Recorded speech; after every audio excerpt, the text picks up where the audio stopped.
The mockery, the USS Mirage, drifted through the void like a cosmic joke.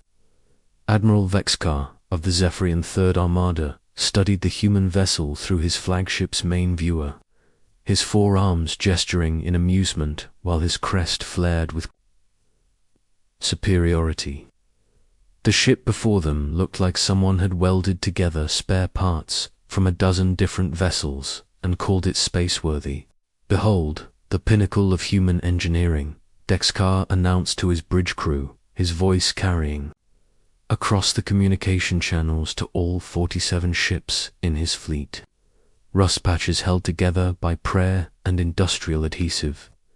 The human ship was an eyesore against the starfield.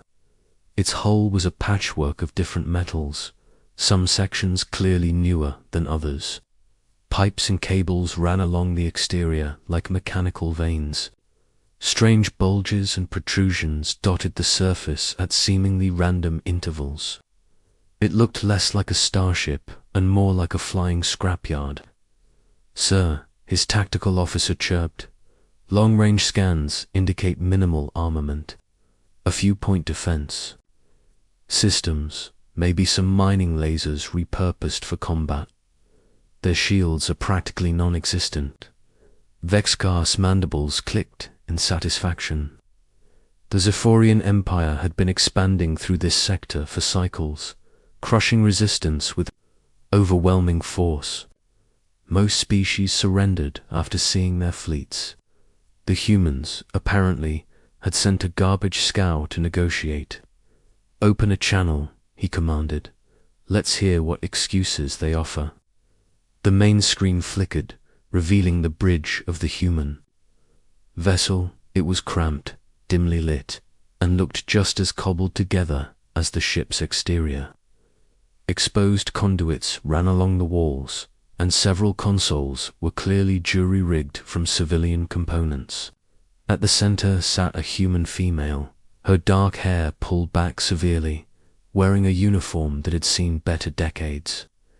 "I am Admiral Vexkar of the Zephyrian Third Armada," he began, puffing out his chest. "You are trespassing in claimed space. Surrender immediately and prepare to be boarded." The human captain leaned back in her chair, seemingly unconcerned by the 47 warships aimed at her single vessel. "Captain Sarah Martinez, commanding USS Mirage. Admiral, you might want to reconsider your approach." Laughter rippled across the Zephyrian communication networks. Several of his captains made rude comments about human bravado. "Captain Martinez," Vexkar said, savoring each word, "you are outnumbered 47 to 1.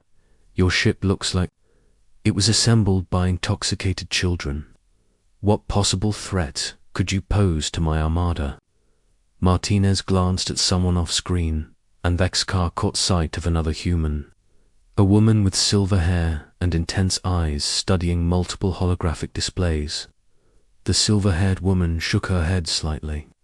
Admiral Martinez said, returning her attention to the screen, "I'm required by Solar Treaty 7 to inform you that USS Mirage is not a standard vessel. This is your only warning."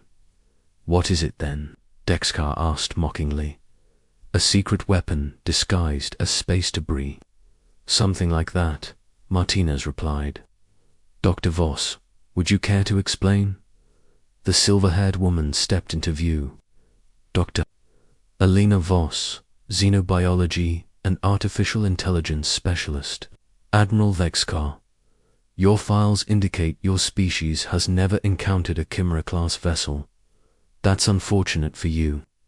Chimera-class, Vexkar's tactical officer was already running the designation through their databases. "No matching records, sir." Dr. Voss smiled, and something about that expression made Vexkar's crest flatten slightly. "The Chimera project began 15 years ago when we discovered that rigid mechanical systems have inherent limitations. Biology, however, is infinitely adaptable. What you're looking at isn't just a ship, Admiral. It's a fusion of technology and organic systems. created through decades of genetic engineering and cybernetic integration. Biological components, Dexcar scoffed. You've built a ship out of meat. Not meat, Dr. Voss corrected. Living metal, synthetic organisms that can reshape themselves at the molecular level, adaptive armor that learns from each attack. Weapons, systems that evolve in real time, and most importantly, a distributed consciousness that experiences pain, fear, and above all, hunger. Dexcar's amusement was fading. You're trying to frighten us with science fiction. I'm trying to save your lives, Martinez interjected. Admiral, withdraw your fleet. Find another route through this sector. This doesn't have to end badly. End badly. Dexcar's crest flared again. For whom all ships target their engines. Disable that pathetic excuse for a starship. The first volley of plasma beams lanced out from a dozen Zephyrian cruisers. Dexcar expected to see the human ships. Engines explode, leaving them dead in space. Instead, he watched in growing horror as the beams struck the Mirage's hull and simply disappeared. The metal patches on the ship's surface began to glow with absorbed energy. What Dexcar had mistaken for poor repair work was actually a sophisticated energy distribution network. The entire hull rippled like water, the different metal sections flowing and reshaping themselves. Direct hit confirmed, his weapons officer reported, confusion evident in his voice. But sir, their hull is ... changing. The bulbous protrusions along the Mirage's surface split open like metallic flowers, revealing not weapons or sensors, but something far more disturbing. Organic-looking chambers pulsed with bioluminescent fluid. Cables that weren't quite mechanical and weren't quite organic extended from hidden recesses, reaching toward the nearest Zephyrian vessels. What in the void is that thing? Someone whispered across the com. Captain Martinez's image remained calm on the screen. USS Mirage, registration number CNS 2847, Chimera-class biomechanical hybrid vessel. 15 years of development, 12 years of field testing, 3 years of active service. She's never lost an engagement, Admiral. She, Dexcar, found his voice cracking slightly. The consciousness we've integrated isn't just artificial intelligence. Dr. Voss explained as the horror continued to unfold before them. It's a collective entity, part digital, part organic. Every component of this ship is connected to a singular awareness that experiences existence much as we do. And you just tried to kill it. The Mirage was transforming. The shabby exterior fell away like shed skin, revealing something that hurt to look at directly. Geometric patterns that seemed to shift and flow, surfaces that reflected light in impossible ways, and throughout it all, the sense of something vast and alien watching them. Tentacle-like appendages erupted from the ship's hull, but they weren't flesh. They were composed of smart metals, fiber-optic cables, and what looked like living circuitry woven together into something that moved with predatory grace. These appendages reached across the void with impossible speed, touching the hulls of 3 Zephyrian destroyers. The destroyers screamed. Not their crews, but the ships themselves.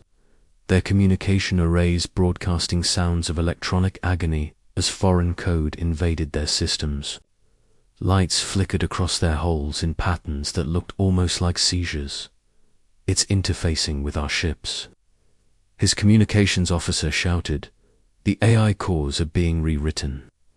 Dexcar watched in horror as the 3 infected destroyers turned their weapons on their own fleet. All ships, fire everything. Kill it before it spreads. *44 remaining vessels opened fire simultaneously. The space between the fleets lit up with energy beams, kinetic projectiles, and fusion warheads. Enough firepower to sterilize a small planet converged on the single human vessel. The Mirage bloomed like a flower made of nightmares. Its hull unfolded into sheets of adaptive armor that caught incoming missiles and absorbed their explosive force. Beam weapons struck surfaces that rippled and flowed, dispersing energy harmlessly. The ship grew larger with each attack, feeding on the destruction aimed at it. More tentacles lashed out, and with each touch, another Zephyrian ship fell. Under the Mirage's influence, the infected vessels moved with eerie coordination, protecting their new mother ship while turning their weapons on former allies. "This is impossible," Dexcar breathed. "Ships don't evolve. They don't adapt like living things." Captain Martinez's voice cut through his despair. "You're thinking like every other species we've encountered, Admiral. You build tools. We build partners. The Mirage isn't just our ship, it's our ally. And you've made it very, very angry." As if responding to her words, the transformed vessel spoke, not through communication channels, but directly into the minds of every Zephyrian in the fleet. The voice was composed of grinding metal and digital harmonics, alien yet somehow painfully aware. "Hungry," it said, and the word carried overtones of vast intelligence and predatory intent. "Learning, growing. Thank you for the gifts." Half the Zephyrian fleet was already infected or destroyed. The survivors were trying desperately to escape, but their jump drives were being jammed by the very ships they'd tried to attack. The Mirage had learnt their technology in seconds and was already implementing countermeasures. Dexcar's flagship shuddered as one of the biomechanical tentacles caressed its hull. He felt the ship's AI screaming silently as foreign code rewrote its fundamental programming. Through his neural link to the ship's systems, he experienced something like violation as the Mirage's consciousness brushed against his mind. "Please," he whispered into the cum. "We surrender. Call it off." Captain Martinez shook her head sadly. "I can't, Admiral. The Mirage makes its own decisions about threats. I warned you this would happen." The last thing Dexcar saw before his ship's systems completed their conversion was the human vessel, continuing its transformation into something that existed partially in normal space and partially in dimensions his species couldn't perceive. It cradled the infected Zephyrian ships like a mother tending her children. Then darkness took him as his own ship, became part of something infinitely larger and more terrifying than he had ever imagined possible. The awakening Alina Voss stood before the main holographic display in the Mirage's bioneural core, watching data streams flow like digital blood through the ship's consciousness. Around her, the walls pulsed with bioluminescent patterns, the ship's way of expressing contentment after feeding. The absorbed Zephyrian vessels hung in space around them like metallic fruit, their crews now part of something larger. "Status report," Captain Martinez said as she entered the core chamber, her boots making soft clicking sounds on the organic metal flooring. "Mirage has successfully integrated 31 Zephyrian vessels," Dr. Voss replied, gesturing to the holographic fleet display.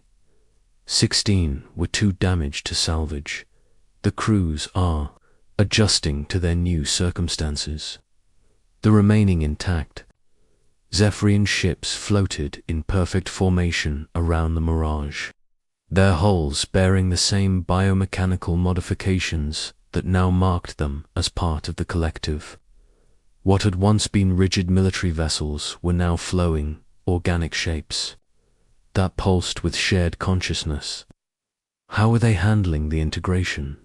Martinez asked, though she already knew the answer from the peaceful expressions of the former enemy crews visible on the internal monitors. Better than most species, Dr. Voss admitted. The Zephyrian neural structure is surprisingly compatible with our biodigital matrix. Their tactical knowledge is already being absorbed and analyzed. Mirage is quite pleased with the acquisition. As if responding to its name, the ship's consciousness materialized as a shimmering hologram beside them. The entity appeared as a constantly shifting amalgamation of human and alien features, its form never quite settling on a single appearance. When it spoke, its voice was a harmony of dozens of different tones. The Zephyrians possess advanced hyperdrive technology, Mirage reported, its multiple voices speaking in perfect unison. Their tactical databases contain detailed information about 17 different species in this sector. Most maintain military forces that would pose interesting challenges. Captain Martinez nodded. Any immediate threats we should be concerned about? Negative. The Zephyrian Third Armada was considered one of their most formidable forces. Word of our encounter will spread through their networks within standard days. Most species will avoid this sector rather than risk similar engagement. Dr. Voss pulled up a tactical display showing the surrounding star systems. That's actually problematic for our mission parameters. We need to test Mirage's capabilities against diverse opponents to complete the integration protocols. The Chimera project had been humanity's response to discovering they were far from the strongest species in the galaxy. While human technology was innovative, it lacked the raw power of established galactic civilizations. The solution had been to create something that could learn, adapt, and grow stronger with each encounter. Mirage, Martinez addressed the ship directly. How do you feel about the integration process? The holographic entity shifted, its form settling briefly into something resembling Dr. Voss, before flowing into an abstract geometric pattern. The process is ... satisfying. Each new consciousness adds depth to my understanding. The Zephyrians bring knowledge of 14 different FTL drive configurations. Their military doctrine emphasizes overwhelming force, which complements the Corvani stealth tactics we acquired last month. That had been their previous encounter, Martinez recalled. A squadron of Corvani raiders had made the mistake of attacking what they thought was a defenseless human colony ship. The Mirage had been masquerading as a refugee vessel, gathering intelligence on piracy operations in the Outer Rim. The raiders never realized they were being hunted until it was too late. "Show me the assimilation chambers," Martinez requested. The walls around them shifted, becoming transparent to reveal the ship's interior. Throughout the Mirage's expanded hull, former Zephyrian crew members were suspended in bioneural pods that looked like mechanical wombs. Glowing cables connected to their nervous systems, allowing for direct interface with the ship's consciousness. "They're not prisoners," Dr. Voss explained, noticing Martinez's expression. "The integration process offers them something their original existence couldn't provide. Shared knowledge, expanded awareness, freedom from the limitations of individual mortality." One of the pods opened, and a Zephyrian officer stepped out. Her natural grey skin now bore bioluminescent patterns that matched the ship's internal lighting. When she spoke, her voice carried harmonics that hadn't been there before. "Captain Martinez," the transformed alien said, her forearms moving in fluid coordination. "I am Subcommander Vexral, formerly of the ZFS, Inevitable. One wish: to express gratitude for the gift of expanded consciousness." "How do you feel about the transformation?" Martinez asked carefully. Dr. Voss nodded approvingly. "The psychological adaptation rate among integrated subjects has exceeded all projections. Most volunteers report feeling more complete after joining. The collective consciousness. Volunteers. Martinez raised an eyebrow. After the initial neural interface, continued participation is entirely voluntary, Dr. Voss explained. The subjects can choose to maintain their individual consciousness within the collective, or merge more completely with the ship's entity. Remarkably, over 90% choose deeper integration. The Mirage's holographic form shifted again, taking on aspects of Vexral S appearance. Individual consciousness creates artificial barriers to understanding. When beings join with me, they discover capabilities they never knew existed. Enhanced reflexes, expanded sensory perception, access to the collective memory of every integrated species. Martinez walked to the observation deck, looking out at the transformed Zephyrian fleet. What's our next objective? Intelligence gathered from the Zephyrian databases indicates a major trade conference in the Nexus Station system. Mirage replied, representatives from over 40 species will be present, including several we have not yet encountered. It would provide optimal opportunities for expanding our understanding of galactic civilizations. And by understanding, you mean integration, Martinez said. When possible, yes. However, the primary mission remains unchanged. Establish humanity's position as a major galactic power through demonstration of superior adaptive capabilities. Dr. Voss pulled up a star chart showing their projected route. The journey to Nexus Station will take approximately 3 weeks at standard hyperdrive speeds. That should give our new crew members time to complete their integration and for Mirage to fully analyze the acquired Zephyrian technology. Approved, Martinez decided. But I want regular psychological evaluations of all integrated personnel. We're pushing the boundaries of what consciousness can handle. Understood, Captain, Dexral interjected. However, I believe you would find the experience ... enlightening. The offer to join us remains open. Martinez had been tempted more than once. The integration process promised enhanced abilities, expanded knowledge, and freedom from the loneliness of individual existence. But someone needed to maintain the connection to baseline humanity, to ensure the Mirage's mission remained aligned with human interests.